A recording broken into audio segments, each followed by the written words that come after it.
ତେଣु କର୍ମ ଠାରୁ ବଡ଼ ଦେବତା କେହି ନାହାନ୍ତି। ଆମେ ଇଂଲିଶରେ କହିଦେଉଛେ ଡ୍ୟୁଟି ଇଜ୍ ଗଡ୍। କେଉଁ ଡ୍ୟୁଟିଟା ଇଜ୍ ଗଡ୍ ଆମକୁ ଜଣା ନାହିଁ। ଯୋଗଯୁକ୍ତ କର୍ମଟା ହିଁ ଡ୍ୟୁଟି ଇଜ୍ ଗଡ୍। କ'ଣ ଯୋଗଯୁକ୍ତ କର୍ମ? ମନରେ ପ୍ରଶ୍ନ ଉଠିବ। ଯେତେବେଳେ ମୁଁ କରୁଛି କର୍ତ୍ତା ଭାବ ରଖି ତୁମେ କର୍ମ କରୁଛ, ତୁମ ପାଇଁ ଡ୍ୟୁଟିଟା ଇଜ୍ ନଟ୍ ଗଡ୍। ଯେତେବେଳେ ଈଶ୍ୱର ସବୁ କାମ କରୁଛନ୍ତି, ପ୍ରତି କର୍ମ ଈଶ୍ୱରୀୟ କର୍ମ, ଆଉ ପ୍ରତି କର୍ମକୁ ଭଗବାନ ମୋ ଭିତରେ ରହି କରୁଛନ୍ତି, ତାହେଲେ ସେଇଟା ହେଉଛି ଡ୍ୟୁଟି ଇଜ୍ ଗଡ୍। ବହୁତ ଲୋକଙ୍କ ଭିତରେ ଅଜ୍ଞାନତା ଅଛି, ସେମାନେ କହୁଛନ୍ତି ଡ୍ୟୁଟି ଇଜ୍ ଗଡ୍। ତେଣୁ ଭଗବାନ ଭଗବତ ଗୀତାରେ ଅର୍ଜୁନକୁ କହିଛନ୍ତି, କେଉଁଠି କର୍ମ ତ୍ୟାଗ କରିବା ପାଇଁ କହିନାହାନ୍ତି, କୌଣସି ଜାଗାରେ କର୍ମ ତ୍ୟାଗ କରିବା ପାଇଁ କହିନାହାନ୍ତି। ଗୀତାଟା କୁହାହେଇଛି କେଉଁଠି ନା ଯୁଦ୍ଧ କ୍ଷେତ୍ରରେ ରଣଭୂମିରେ ଗୀତାଟା କୁହାହେଇଛି ନାଇଁ କି? ଏବଂ ଗୀତାଟା 18 ଅଧ୍ୟାୟ 18ଟା ଯୋଗ, ପ୍ରତ୍ୟେକ ଚାପ୍ଟର ଗୋଟିଏ ଗୋଟିଏ ଯୋଗ। ପ୍ରଥମ ଚାପ୍ଟର ହେଉଛି ବିଷାଦ ଯୋଗ। ଦେଖନ୍ତୁ, ବିଷାଦରୁ ହିଁ ଅର୍ଜୁନଙ୍କର ବିଷାଦରୁ ହିଁ ଗୀତାର ଉତ୍ପତ୍ତି ଏବଂ ଗୀତାର ପରିସମାପ୍ତି ହେଇଛି କେଉଁ ଯୋଗରେ? ମୁଖ୍ୟ ଯୋଗରେ ଗୀତାର ପରିସମାପ୍ତି ହେଇଛି। ଭଗବାନ ଲାଷ୍ଟ ଅଧ୍ୟାୟକୁ ରଖିଛନ୍ତି ମୁଖ୍ୟ ଯୋଗ। ଦେଖନ୍ତୁ, ଭାଗବତର ଉତ୍ପତ୍ତି କୋଉଠୁ ହେଇଛି? ବିଷାଦରୁ।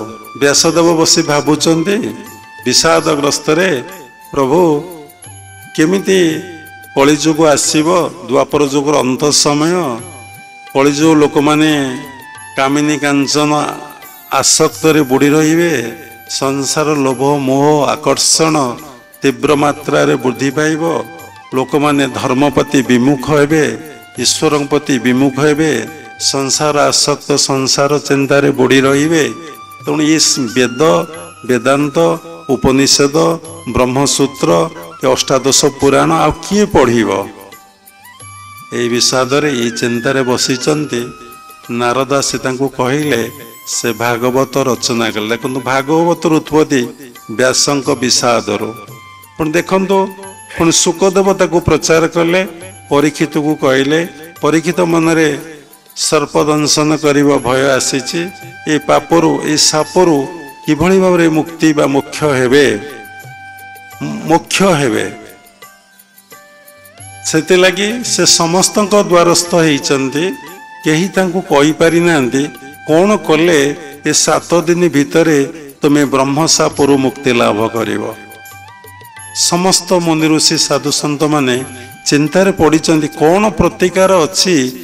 7 ଦିନ ଭିତରେ ତ ସମସ୍ତଙ୍କର ମୃତ୍ୟୁ 7 ଦିନ ଭିତରେ ହୁଏ, ସମସ୍ତେ ମରିବେ 7 ଦିନ ଭିତରେ। ଶୁଣିଲେ ଆପଣଙ୍କୁ ଆଶ୍ଚର୍ଯ୍ୟ ଲାଗିବ। ରବି, ସୋମ, ମଙ୍ଗଳ, ବୁଧ, ଗୁରୁ, ଶୁକ୍ର, ଶନି, ପୁଣି ତାପରେ ରବିବାର ଆରମ୍ଭ ହବ। 7 ଦିନ ଭିତରେ ସମସ୍ତଙ୍କର ମୃତ୍ୟୁ ହବ ନାହିଁ। ତେଣୁ 7 ଦିନ ଭିତରେ ପରୀକ୍ଷିତ ଯିବେ, ତାଙ୍କର କେତେ ବଡ଼ ଚିନ୍ତା ବିଷାଦ, କେମିତି ପୁଣି ମରିବେ। ତେଣୁ ଶୁକଦେବଙ୍କୁ ପଚାରିଛନ୍ତି। ଶୁକଦେବ ତାଙ୍କୁ କହିଛନ୍ତି କ'ଣ ନା, ଭାଗବତ 7 ଦିନ ଭିତରେ ସେ ଭାଗବତକୁ ସାରିଛନ୍ତି। 18,000 ଶ୍ଲୋକ। ବ୍ୟାସଦେବ କୃତ୍ୟ ଭାଗବତ ହେଉଛି 18,000 ଶ୍ଲୋକ। ତେଣୁ ତାକୁ ଜଗନ୍ନାଥ ଦାସ ତାଙ୍କ ମାଙ୍କ ପାଇଁ, ମା ସଂସ୍କୃତ ବୁଝିପାରୁନଥିଲେ, ଠିକ୍ ଭାବରେ ଦକ୍ଷିଣା ବ୍ରାହ୍ମଣ ମାନଙ୍କୁ ଦେଇପାରୁନଥିଲେ ବୋଲି ସେ କ'ଣ କଲେ ନା, ଓଡ଼ିଆରେ, ଜଗନ୍ନାଥ ଦାସ ବି ବ୍ରାହ୍ମଣ ଥିଲେ, ଓଡ଼ିଆରେ 12ଟା ସ୍କନ୍ଦ 342 ଅଧ୍ୟାୟ ତାକୁ କଲେ। ଦେଖନ୍ତୁ, କୋଉଠି ସୃଷ୍ଟି ହେଇଛି ନା, ସେଇ ବିଷାଦରୁ ଭାଗବତ ସୃଷ୍ଟି। ଚଣ୍ଡୀର ଉତ୍ପତ୍ତି କୋଉଠି ନା, ସେଇ ବିଷାଦରୁ। କିଏ କିଏ ଜଙ୍ଗଲକୁ ଶାରଦା ଯାଇଥିଲେ? ସମାଧି ନାମ ବୈଶ୍ୟ ରାଜା ସୁରଥ, ସେ ଯାଇଥିଲେ। କହିଲେ ବହୁତ ସମୟ ଲାଗିବ, ଆମେ ତ ଗପ କହିବା ନାହିଁ, ସତ୍ସଙ୍ଗ କରିବା। ବିଷାଦରୁ ହିଁ ତାଙ୍କୁ ଚଣ୍ଡୀର ଉତ୍ପତ୍ତି। ସେମିତି ମଣିଷ ଭିତରେ ବିଷାଦ ନ ଆସିଲେ, ଫ୍ରଷ୍ଟ୍ରେସନ ନ ଆସିଲେ, ବିତୃଷ୍ଣା ନ ଆସିଲେ, ବିତୃଷ୍ଣାର ହାୟର ଷ୍ଟେଜଟା କ'ଣ ହେଉଛି वैराग्य वितृष्णा आसला मु घर द्वार छाड़ी आश्रम को चली जीवी जिते वितृष्णा चलीगला आपण पुणी बैक करेंगे वितृष्णा आसे जाए किंतु वैराग्य थरे आसिले आउ केतबेले जाए ना तेणु गप से रहीगला सत कथा गप नुहे से रोगुरु भल होगले एमती भल होगले ए साधु भोर ही आसी आउ जमुना रे झास दबा को इच्छा कले नहीं गाधे की फेरी आसिले कहले जाऊँगी बांक बिहारी की दर्शन करी गला बेलू को बांक बिहारी प्रकट होती आगे दर्शन कले कहले प्रभु 3 दिन देखादेल नहीं मु तो प्राण विसर्जन करने को जाऊली आउ से कुष्ठ रोगी पड़ी से किमिति जानला मु साधु आउ तुम्हें ता भीतर रही कहल मो भीतर रही कहल साथी साथी ता रोग भल ही सुवर्ण शरीर तार होगला सुनार शरीरटा होगला सुंदर रूप लावण्य रे शरीर पूरी उठिला भगवान को स्तुति कले आखिर धार धार लोतक निग्रत होची भगवान स्तुति कले शून्यवाणी है तू केबे जीवन रे किछि मागी नथलो तू निष्काम भक्ति करुथलो तेणु तोर भक्तिर एते परिपक्वता आसला जे मु तो पाखरे ऋणी हो जाइथिली कारण भक्त भगवान भक्तर अधीन तेणु मु चाहूली तो द्वारा किसी काम हाँपाई तेणु तेते देखिले मत लाज लगुला केमती लगुला मु तो तो पाखे ऋणी तू तो किसी मागिनु मत खाली भक्ति करी भजन करी चलीचु तेते मुह देखे पार नी मुझे लगी लुचि जाऊली तो तो मध्यम मु गोटे काम कली जा हो किछिटा ऋण परिशोध है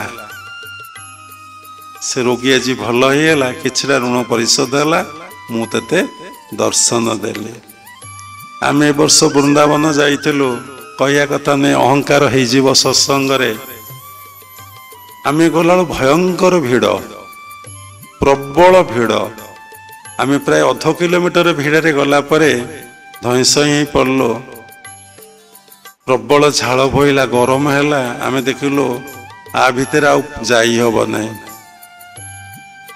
आम पलि आसिलु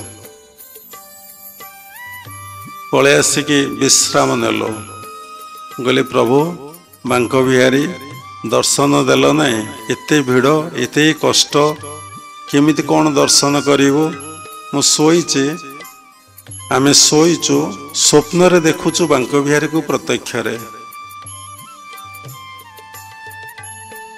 संध्या का राति 8टा को आम यात्रा कलु गला भिड़ कमी जाइए बांक बिहारी की आम जिते थर जाइचु भल भाव देखिपारे कारण से भयंकर भिड़ हुए छोट जगहटीए तापर संध्या बेले राति 8टार जो गलु आम भल भाव बांक बिहारी की दर्शन कलु फूलमाल देले मिठा देले पेड़ा भोग देले आम धरिकी फूलमाल को धरी बांक बिहारी को सुंदर भाव दर्शन करके फेरी आसिलु जार जेमंत भाव देखी नाव मु दिए सलखी तेणु हरि कथा कहूथा हरि पाद पद्म को धाउथा तेणु आपण जदि भगवत बोधरे रहिबे भगवान पाखक आपण गोटे पाद जीवे भगवान आपण पाखक 100 पाद आसबे कारण से भक्ताधीन से भक्त सबकि जगत किंतु तांकर अधीन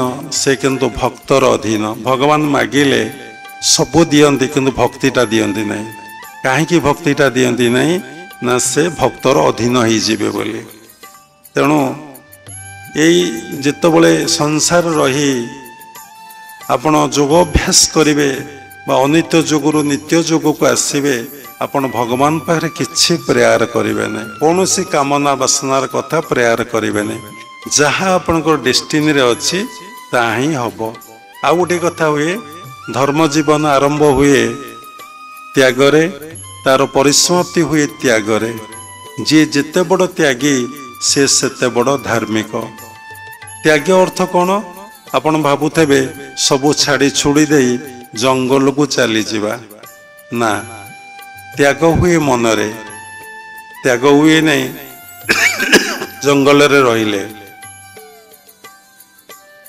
ଯଦି ଆପଣ ମନରେ ସଂସାର ଅଛି, ସଂସାର ବୋଇଲେ କ'ଣ ନା ଟଙ୍କା, କାମିନୀ, କାଞ୍ଚନ, ଖାଦ୍ୟ, ଯଶ, ସମ୍ମାନ, ପ୍ରତିଷ୍ଠା ଯଦି ଆପଣଙ୍କ ଭିତରେ ଅଛି, ଆପଣ ଯୋଉଠି ଯାଇକି ରହିବେ ସେଠି ସଂସାର କରିଦେବେ। ତାର ଶହ ଶହ ପ୍ରମାଣ ଅଛି, କହିଲେ ବହୁତ ସମୟ ଯିବ।